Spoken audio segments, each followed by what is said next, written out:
RS junction channel पर आपका स्वागत है। आज हम नए टॉपिक के साथ में फिर से आपके सामने हाजिर हैं। ये जो टॉपिक हम आपको करवाते हैं उसका एक ही मकसद है, आपकी अंडरस्टैंडिंग को कैसे बढ़ाया जाए। यानी वो एस्पिरेंट जो हमारी यूपीएससी के एस्पिरेंट्स हैं, उनके हम जीएस बेस्ड आंसर्स तथा ऐसे लिखने में उनकी कैसे हम मदद कर पाए। प्लस जो हमारे स्टेट लेवल एग्जामिनेशन के विद्यार्थी जो कि अपनी मेंस की तैयारी या फिर इंटरव्यू की तैयारी में जो हैं, कैसे अपने आप को और ज्यादा कैपेसिटी उनकी एनहांस हो सके, कोशिश ये की जाती है। तो जब हम बात करें आज के टॉपिक की, तो ये टॉपिक वो है जो कि इस समय काफी चर्चा में बना हुआ है, H1B वीजा। और भारत के लिए जो है इससे क्या अवसर हैं, सब लोग बात करेंगे। भारत को होने वाले नुकसान हम भी बात करेंगे, लेकिन जो जोर रहेगा हमारा वो ये रहेगा कि भारत के लिए इसके अवसर क्या हैं। पहली बात आपको मैं समझा दूं, H1B वीजा सिस्टम क्या है। यानी यह एक प्रकार का नॉन इमिग्रेंट वीजा सिस्टम है, जो कि स्किल्ड लोग जहां पर यूएस अगर कोई भी कंपनी अगर ट्रांसफर करना चाहें तो वहां पर उन लोगों के लिए ये लिया जाता है। वीजा का मतलब है कि एक कंट्री के द्वारा किसी भी इंसान को दिया गया वो एक तरह से पेपर डॉक्यूमेंटेशन, जहां से उसको वहां रहने की परमिशन दी जाती है। H1B visa non immigrant system है। यानी आप वहां के जो हैं एक तरह से अप्रवासी तौर पर, यानी वहां पर आप करीबन 3 साल पहले और 3 साल जब एक बार वो अप्रूव हो जाता है और उसको पुनः अप्रूवल में जाता है, तो 3 साल बाद में यानी करीबन 6 साल का आपको यूएस की धरती पर स्टे दे दिया जाता है। ये करीबन करीबन 85 से 90 हजार वीजा जो है यूएस पर ईयर देता है, जिसमें करीबन 70% वीजा भारतीय लोगों को मिलते हैं। ऐसे समझिए कि भारत की जो कंपनियां जो कि यूएस में बेस्ड हैं, चाहे वो टीसीएस हो, चाहे वो इंफोसिस हो, या कई अन्य कंपनियां जो कि यूएसए में उन्होंने अपने बेस एस्टेब्लिश कर रखे हैं, या वो कंपनी जो कि यूएसए में उनके ऑपरेशंस हैं लेकिन भारत के टैलेंट को जो है वो वहां पर अट्रैक्ट करती हैं, चाहे वो अमेजॉन हो, चाहे वो गूगल हो, मेटा हो, चाहे एप्पल हो। ये सारी की सारी कंपनियां जब भारत के इस टैलेंट को एक शॉर्ट टर्म के लिए नॉन परमानेंट बेसिस पर यूएसए में बुलाना चाहती हैं, वहां पर काम करवाना चाहती हैं, तो ये वीजा के लिए जो है एप्लीकेशन की जाती है। सिंपल मतलब समझ गए। अब उस कंपनीज को क्यों जरूरत है? कंपनी को इसलिए जरूरत है क्योंकि ये जो टैलेंट है, उस टैलेंट की जो कैपेसिटी है, उस टैलेंट के जो दिमाग है, वो वहां के लोगों में ढूंढना बड़ा मुश्किल है, या वहां पर इस तरीके से जो है टैलेंट की अवेलेबिलिटी की कमी है। दूसरा, ये टैलेंट वहां के मार्केट की बजाय थोड़ा सा कम कीमत का पड़ता है। यानी जो इनको कंपेंसेशन दी जाती है वो वहां के नागरिकों को अगर मान लो दें तो उनके मुकाबले कम होती है, जिसकी वजह से वो कंपनी जो है प्रोडक्ट को जब मार्केट में लाती हैं तो उसकी कॉस्ट कम रहती है और कॉस्ट कंपिटिटिव भी होती है। इन तीसरा फायदा क्या है कंपनीज को? इस वीजा सिस्टम की वजह से वो कंपनीज भारत में आकर के, जब हम भारत की बात करेंगे, बाकी विदेश को तो चूंकि मतलब वो बराबर विदेश के लिए भी है, लेकिन जब भारत में आएंगी, यहां के कैंपसेस में जब वो रिक्रूटमेंट करती हैं, आपने देखा होगा कैंपस का जो रिक्रूटमेंट होता है उस समय कई लोगों को बड़े बड़े पे चेक मिलते हैं, चाहे वो 1 करोड़ का हो, चाहे वो 2 करोड़ का हो। अगर हाँ वहां की मतलब डोमेस्टिक करेंसी में देखें तो वो करीबन $1,20,000 के आसपास रहता है, क्योंकि $1,00,000 अगर है तो करीबन आज के 88 रुपए की कीमत के हिसाब से 88 लाख रुपया हो गया। तो वो H1B वीजा के तहत वो कंपनियां ग्लोबल मार्केट से टैलेंट को भी उठाने में जो है कंपिटिटिव रहती हैं। अगर ये H1B वीजा सिस्टम कम कर दिया जाए या उसके ऊपर फीस ज्यादा लगा दी जाए तो उन कंपनी के ऊपर जो है इस प्रकार की पाबंदियां हो जाएंगी, क्योंकि उनको और ज्यादा पैसा वहां के एडमिनिस्ट्रेशन को देना पड़ेगा। इसलिए जो है वो टैलेंट को उतनी कंपिटिटिव मैनर में नहीं खरीद पाएंगी या नहीं रिक्रूट कर पाएंगी। उदाहरण के तौर पे ऐसे समझिए, जैसे मान लो अभी डोनाल्ड ट्रंप ने क्या कहा है कि H1B वीजा का नया आवेदन अब जो है यूएस को $1,00,000 देना पड़ेगा। और अगर यूएस उसको राष्ट्रीय सुरक्षा या राष्ट्रीय मतलब इंटरेस्ट के उसमें पाता है कि भाई राष्ट्रीय हित में है किसी को लाना, तो वो $1 लाख को वेव ऑफ भी कर सकता है, लेकिन बहुत ही रेयर केसेस में। तो अब जो है किसी भी कैंडिडेट को अगर नया रिक्रूट करेंगी ये कंपनियां, तो अमेरिका जो है उससे $1 लाख लेगा उस कंपनी से। तो जब $1 लाख लेगा तो कंपनी कहीं ना कहीं तो कटौती करेगी। तो वो हो सकता है कंपेंसेशन जो इन बच्चों को नया रिक्रूटमेंट करके वो कंपेंसेशन दे रही थी, अब हो सकता है वो कंपेंसेशन की मात्रा घटा दें। यानी जो 1.5 करोड़ के पैकेज, 1 करोड़ के पैकेज जो दे रही थी, अब उसको भी जो है वो घटा करके हो सकता है 80 लाख 70 लाख इसमें ले आए। लेकिन जैसे ही वो ऐसा करेंगी तो अन्य कंपनियां उसका फायदा उठाएंगी तथा यूएस के मार्केट में जो टैलेंट जो जा रहा था उसमें कमी आ जाएगी। तो कंपनीज का ये फायदा है H1B वीजा सिस्टम में। थोड़ा सा ये समझ लेते भारत को क्या फायदा होता था। देखिए, भारत को जो H1B वीजा सिस्टम से फायदा होता था वो ये होता था कि भारत का पड़ा हुआ टैलेंट वो वहां पर काम करने के लिए चला जाता था, और वहां पर काम करके जो पैसा ये हमारे यहां पर भेजा जाता था उसकी वजह से हमारे जो फॉरेक्स एक्सचेंज रिजर्व हैं उनमें वृद्धि होती थी। दूसरा, यहां पर उनके जो आश्रित लोग हैं उन्हीं के पास में जब वो पैसा आता था तो उनकी परचेजिंग पावर जो है वो बढ़ती थी, जिसकी वजह से वो हमारी इकोनॉमी में डिमांड को भी बूस्ट करते थे। तीसरा फायदा क्या होता था, जब इन वीजा सिस्टम में वो लोग जब वहां पर रहते थे तो वहां की जो सोसाइटी है या वहां की जो पॉलिटिकल ढांचा है उसको भी वो सुधारते थे। कैसे? जहां पर भारत के जो लोग, भारतीय मूल के रहने वाले लोग, वहां के अब कई सारे एमपीज, कई सारे सेनेटर्स बन रहे हैं। और ये क्यों बन रहे हैं? क्योंकि इस प्रकार के वीजा सिस्टम या कई अन्य प्रकार के वीजा सिस्टम से वो यूएस की धरती पर जाकर के शिफ्ट हो गए, और धीरे धीरे यूएस की पॉलिसी में भी उनका जो है योगदान बढ़ता गया। इसी का ही परिणाम था कि भारत और यूएस के संबंधों में भी कई प्रकार की जो है वो परिवर्तन आए और दोनों देश एक दूसरे के साथ में आकर के खड़े होने लगे। इसका चौथा फायदा भारत को भी मिलता था कि जो टेक्नोलॉजिकल पार्टनरशिप थी भारत की, उसमें भी कहीं ना कहीं एक बड़ी भूमिका इसकी रहती थी। जो भी प्रोडक्ट वो बनाते थे और प्रोडक्ट के ऊपर जो काम करते थे, 6 साल की एक्सपर्टीज लेकर के अगर मान लो उनको कोई और वीजा नहीं मिलता था, वापस देश में आते थे, तो कई सारे ऐसे लोगों ने अपना उस एक्सपीरियंस का यूज करके हमारे यहां पर स्टार्टअप इंडिया प्रोग्राम के तहत या अन्य प्रोग्रामों के तहत कई प्रकार की कंपनी जो हैं वो एस्टेब्लिश की।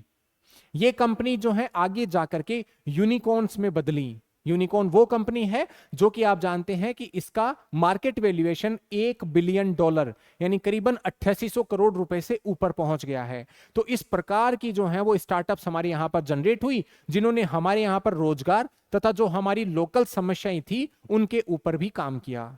तो भारत को इससे होने वाला फायदा ये था। अब हम बताएं कि इसमें परिवर्तन क्या किए गए हैं। सबसे पहले आपको जैसे मैंने बताया कि डोनाल्ड ट्रंप यानी जो यूएसए के प्रेसिडेंट हैं तथा उनके एडमिनिस्ट्रेशन ने जो भी H1B वीजा के लिए नया आवेदन जो होगा उसके ऊपर अब $1 लाख पर आवेदन शुल्क लगा दिया है। यानी करीबन करीबन अगर वो कंपनीज भारतीय लोगों को वहां पर अगर लेना चाहती हैं या H1B वीजा पर किसी को भी लेना चाहती हैं तो उनको भारतीय मुद्रा में करीबन 88 लाख रुपए देने पड़ेंगे। तो एक तो परिवर्तन ये किया गया है। दूसरा परिवर्तन ये किया गया है कि ये जो प्रोसेस है यानी H1B वीजा जिनको दिया जा रहा है, इसको देने की प्रोसेस में भी अब और ज्यादा जो है कठिनाइयां दी गई हैं। यानी वहां का जो लेबर डिपार्टमेंट है, वहां के जो एडमिनिस्ट्रेशन है, इसको और ज्यादा गूढ़ता से जांचेगा तथा अगर उनको इसमें किसी भी प्रकार की कोई भी खामी लगी तो हो सकता है अब वो H1B वीजा जो उनको लेने की प्रक्रिया थी अब और ज्यादा जटिल वो बन जाए या लोगों को इजीली हासिल ना हो। तो ये काम अभी यूएसए ने किया है। एक और चीज आपको यहां पर ध्यान देने की है कि भारत के पास अब इस समय क्या क्या कदम उठाए जा सकते हैं भारत के द्वारा। आपको पता है किसी भी देश का वीजा सिस्टम उस देश की संप्रभु सरकार का ही डिसीजन है और इसमें किसी भी दूसरे को कोई भी दखलंदाजी देने का अधिकार नहीं है। लेकिन फिर भी वर्ल्ड ट्रेड ऑर्गेनाइजेशन की डिस्प्यूट सेटलमेंट बॉडी, यानी जो हमारी मल्टीलेटरल ट्रेड की जो बॉडी है WTO, उसकी डिस्प्यूट सेटलमेंट बॉडी में इसको चैलेंज किया जा सकता है। एक बात जो कि भारत ने पहले भी चैलेंज किया है, जब H1B वीजा के ऊपर फीस या तो पहले बढ़ाई गई थी या फिर जो है उसको और ज्यादा, या H1B वीजा के जो क्वांटिटी है उसमें कमी करी गई थी। तो जो भी चैलेंजेस थे उसको भारत ने पहले इनको चैलेंज किया था। तो एक काम भारत ये कर सकता है। दूसरा, आपने देखा होगा भारत ने अपना आधिकारिक बयान जारी करके ये कहा है कि अगर H1B वीजा के इस प्रकार के चेंजेस होते हैं तो मानवीय तौर से भी कई लोगों को समस्याएं हो सकती हैं जो कि हमारे लोग वहां पर रहते हों। आपको पता है, या बता दूं कि H1B वीजा जो भी लेता है और USA में जो भी जाता है तो उसके स्पाउस का मतलब, या अगर लेडी है तो उनके हस्बैंड है तो उनकी वाइफ, उनको भी ये जो H1B वीजा वाले के साथ में यूएस जाने का मौका मिलता है, वो H4 वीजा के ऊपर मिलता है। तो H4 वीजा के ऊपर अगर मान लो बेसिस पर अगर ये वहां पे जाएंगे और अगर वहीं पर हैं और इनको किसी प्रकार की वहां पे समस्या आएगी तो मानवीय संकट खड़ा हो सकता है। वो तुरंत जो है वहां से कैसे आएंगे? दूसरा, वो लोग जो कि वहां से काम कर रहे हैं लेकिन हमारे देश में आए हुए हैं, कोई शादी के लिए, कोई अपने कई अन्य कामों के लिए, तो उनको भी तुरंत ही लौटने के आदेश कई कंपनीज ने दिए, जिसमें माइक्रोसॉफ्ट और JP मॉर्गन का नाम है। क्योंकि जब ये ऑर्डर आया तो कई प्रकार के उनको कंफ्यूजन थे। हालांकि उसके बाद में जो है वहां पे क्लैरिफिकेशन आया यूएस डिपार्टमेंट के कि भाई ये जो $1 लाख की जो फीस लगेगी वो नए आवेदन पर ही है, पुराने आवेदन पर नहीं है। जो लोग वहां पर रह रहे हैं उनके नहीं है। जो लोग पहले यहां पर H1B वीजा हासिल कर चुके हैं लेकिन अपने देश में गए हुए हैं, वापस लौटते हैं, तो उनके ऊपर भी नहीं है। तो अब थोड़ा पैनिक कम हुआ है, लेकिन वो पैनिक जो है इसकी वजह से भी फैला। तो लोगों ने इवन जो आ रहे थे अपना मार्ग छोड़ करके वापस से प्लेन हुए और वापस से जो है USA की धरती पर उन्होंने जाना मुनासिब समझा। तो एक नुकसान, या भारत के पास जो है जो आधिकारिक बयान में आया कि ह्यूमैनिटेरियन क्राइसिस है, तो उसकी जो है कहीं ना कहीं डिप्लोमेटिक चैनल पर प्रोटेस्ट दर्ज कराया गया होगा, जिसकी वजह से अब ये जो है बात सामने आई है। अब हम बताते हैं, ये समस्याएं तो काफी हैं, यानी क्या क्या समस्याएं खड़ी हो सकती हैं। पहली बात, भारत का ये जो टैलेंट जो कि बाहर जा रहा था, अब हो सकता है ये टैलेंट बाहर ना जाए, और यहां पर जो है एम्प्लॉयमेंट की समस्याएं शॉर्ट टर्म पर हो सकती हैं। यानी जो लोग बाहर एम्प्लॉयमेंट पा रहे थे उनके अब सामने ये संकट खड़ा हो सकता है कि वो अपनी जीविकोपार्जन कैसे चलाएंगे एम्प्लॉयमेंट का। ये दूसरा, भारत के साथ में इस समय यूएस के रिलेशंस जो हैं वो काफी अफेक्टेड हैं, एटलीस्ट एक तो ट्रेड के फैक्टर पे, दूसरा रशिया के ऑयल के फैक्टर पे, तीसरा जो है अब ये लाइन आकर खड़ी हो गई है वो है H1B वीजा, और थोड़े दिनों पहले आपने देखा होगा छबहार पोर्ट पर। तो ये समस्याएं इस समय भारत और यूएस के रिलेशन में एक तरह से फ्रिक्शन पैदा कर रही हैं। तो एक समस्या यहां पर ये है। तीसरा, भारत का अगर मान लो ये वीजा सिस्टम कमजोर होने की वजह से भारत को जो फॉरेक्स एक्सचेंज रिजर्व की कमाई होती थी, या यहां के लोग जो कि अपने आश्रितों को अपने जो कमाने वालों को वहां पर भेजते थे और उनके ऊपर आश्रित रहते थे, उनकी दिनचर्या पर भी जो है फर्क पड़ सकता है। अब लेकिन हमेशा जैसे कहा जाता है ना कि एडवर्सिटी में ही अपॉर्चुनिटीज खोजनी चाहिए, और एक तरह से यूपीएससी का मैं कहूंगा आपसे एक ऐसे लिख सकते हैं कि we should find opportunity in adversity, we should find opportunities in adversities, यानी आपदा में ही हमें अवसर खोजने चाहिए। अब अगर मान लो आपके पास ऐसा कोई ऐसे आ जाए तो वहां पर इन चीजों के जवाब दे सकते हैं।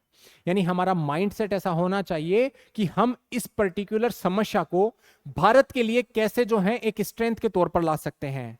उसका पहला उदाहरण आपको समझना होगा, भारत जो ब्रेन ड्रेन की समस्या का सामना करना पड़ता है, अब वो ब्रेन गेन की चीज में बदल सकता है। ब्रेन ड्रेन का मतलब क्या समझते हो? यहां का पढ़ा हुआ इंसान, यहां से उसने एजुकेशन हासिल की, लेकिन भारत को सर्व करने की बजाय वो दूसरे देशों को जाकर के सर्व कर रहा है। अब वो अगर उसको मौका वहां पर नहीं मिलेगा तो वो या तो इसी धरती पर रहेगा या वो लोग जहां पर उनको कोई प्रकार की समस्या आएंगी वापस अपने देश ही लौट सकते हैं। यानी आपका ब्रेन ड्रेन जो है अब ब्रेन गेन में तब्दील हो सकता है, जिसका सीधा सीधा फायदा यह मिलेगा कि जब ये ही लोग यहीं पर रह करके अपनी पढ़ाई का, अपने टैलेंट का इस्तेमाल करेंगे तो उसी तरीके से जो है वो काम कर सकते हैं जैसे उन्होंने यूएसए की इकोनॉमी में किया। यानी हमारे अगर कॉरपोरेट, हमारी सरकारें, हमारा सिस्टम अगर उनको ऐसा मौका देता है, उनके लिए बेहतर स्किल सेट, बेहतर जो है उनके लिए रोजगार के अवसर क्रिएट करता है, उनको अगर ब्यूरोक्रेटिक रेड टेप से बाहर निकालता है, उनको कोई भी अगर इंडस्ट्रियलिस्ट उनके साथ में पार्टनरशिप करता है, तो भारत को इस ब्रेन का, इस दिमाग का फायदा मिल सकता है। वो लोग जहां पर उन्होंने इतना समय निकाला है, अगर वो वापस भारत आते हैं तो भारत आएंगे तो अपना कमाया हुआ पैसा तो लाएंगे, लेकिन इसके साथ में उन्होंने जो नेटवर्क वहां पर स्थापित किया है उस नेटवर्क को भी जो है वो अपने यहां पर ला करके इस्तेमाल करेंगे। जो उन्होंने एक्सपीरियंस वहां पर लिया है उस एक्सपीरियंस का भी इस्तेमाल करेंगे। और हो सकता है कोई भी प्रोडक्ट यहां पर बनाएंगे तो उसको स्केल पर बनाएंगे और भारत जो है हो सकता है धीरे धीरे एक प्रोडक्ट नेशन के तौर पर भी जाना जाए। अब प्रोडक्ट नेशन क्या होता है? Semiconductors, artificial intelligence, data science, science and technology, bio sciences में क्या क्या काम हो रहे हैं, वहां पर जो है अगर हमारे देश का परचम फैलता है तो आप समझ सकते हैं देश की आय बढ़ सकती है, प्रति व्यक्ति आय बढ़ सकती है, सरकारों का राजस्व बढ़ सकता है, और उसके बाद में जो पर कैपिटा इनकम बढ़ सकती है और सरकारों का आय बढ़ती है तो सोशल सिक्योरिटी या वेलफेयर पर खर्च करने वाला पैसा और इंफ्रास्ट्रक्चर पर खर्च करने वाला पैसा और कैपिटल एक्सपेंडिचर जो है सरकारों के बढ़ते हैं, जिसकी वजह से देश की इकोनॉमी को फायदा होता है। तो एक फायदा हमारे को यहां पर इस प्रकार से ढूंढना चाहिए। दूसरा फायदा यह कह सकते हैं कि सर जब भी इस प्रकार की चीजें होती हैं तो अगर वो लोग यहीं पर रह करके यहां की जो लोकल कंपनीज हैं उनमें अगर वो हिस्सा देंगे या खुद की अगर स्टार्टअप के साथ में अगर करेंगे काम, तो यहां पर वो नए नए प्रोडक्ट्स के साथ में नए नए आईपीआर, पेटेंट राइट को जो है क्रिएट करेंगे। और जब पेटेंट राइट को क्रिएट करेंगे, कई अच्छी प्रोसेसेस बनाएंगे, कई अच्छे प्रोडक्ट बनाएंगे और उनको अगर वर्ल्ड ओवर बेचेंगे तो भारत का भी परचम जो है वो फैलेगा।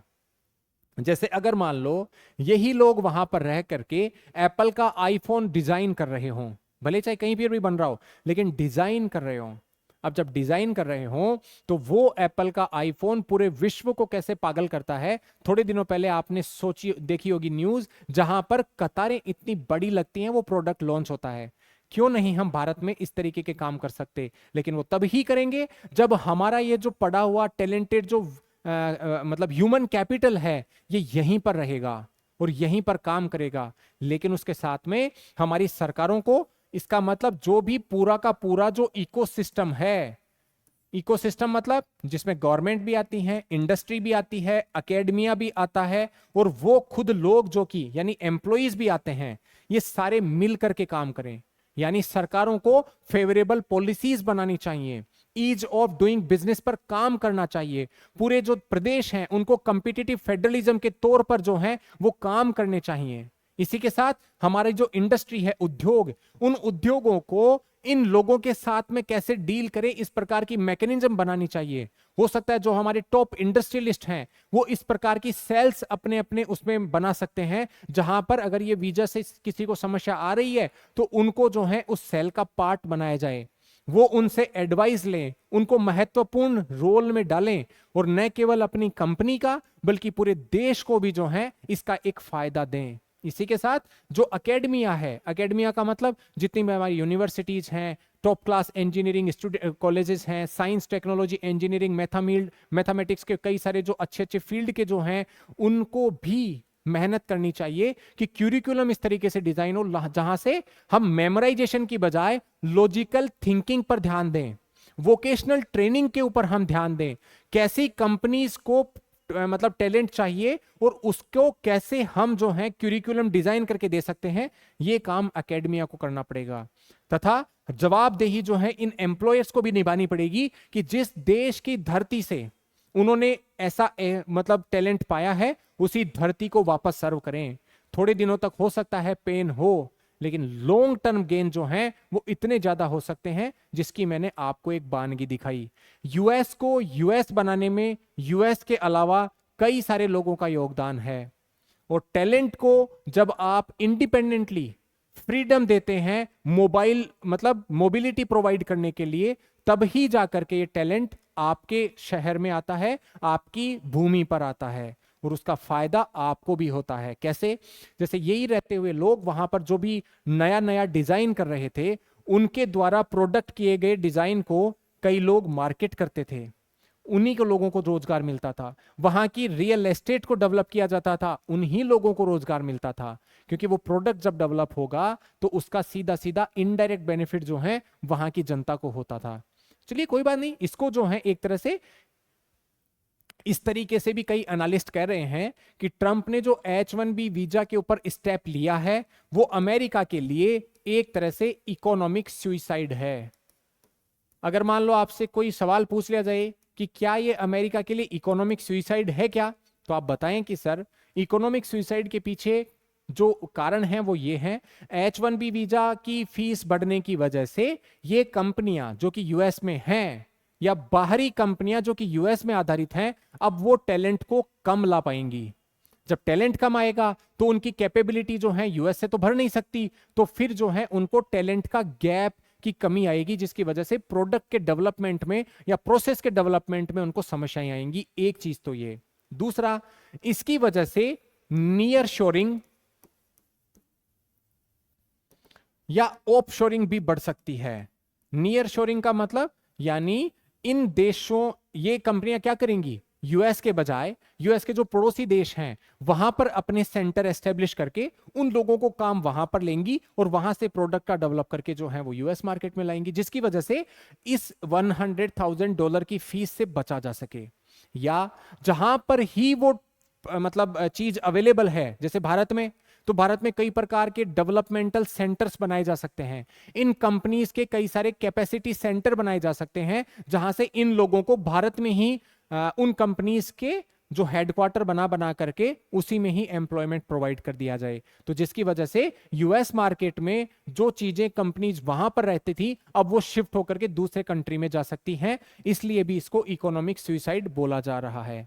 तीसरा, ये जब आप प्रोडक्ट कम बनाओगे, तो जब प्रोडक्ट कम बनाओगे तो आपकी कंपनीज की बाहर में जो विजिबिलिटी है, आपका जो सॉफ्ट पावर है, उसकी मात्रा में कमी आएगी। आप इनोवेट कम करोगे तो सरकारों का राजस्व कम होगा। जब सरकारों का राजस्व कम होगा तो आपकी डेट चुकाने की कैपेसिटी, आपके मार्केट में लोगों का विश्वास कम होगा। एक तरह से इकोनॉमिक सुइसाइड कहा जा सकता है। तो ये कारण है कि जिसकी वजह से H1B वीजा को इन एंगल से देखा जा रहा है।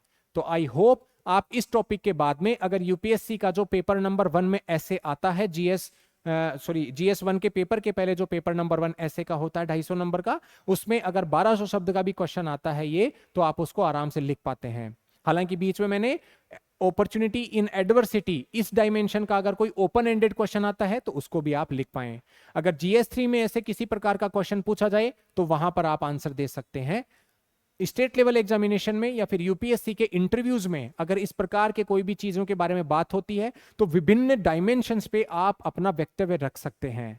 कैसे फायदा होगा, अगर ये पॉइंट वाइज आप अच्छे पॉइंट पे बताएंगे तो उनको लगेगा कि हाँ, इसने बहुत अच्छा पढ़ा है, ये चीजों का जानकार है और चीजों को जवाब देना भी इसको आता है। आरएस जंक्शन का जो चैनल है वो आप YouTube पर सब्सक्राइब कर सकते हैं अगर आपको हमारे ये बुलेटिन अच्छे लगते हैं तो। हमारा इसमें अगर कोई भी आपको कमेंट करना हो तो कमेंट कर सकते हैं, आपको अगर लाइक करना हो लाइक कर सकते हैं। इसी के साथ आप हमारा टेलीग्राम चैनल ज्वाइन कर सकते हैं। हमारी आरएस जंक्शन ऐप के नाम से आप एप्लीकेशन भी डाउनलोड कर सकते हैं। आज के लिए इतना ही। Thank you very much.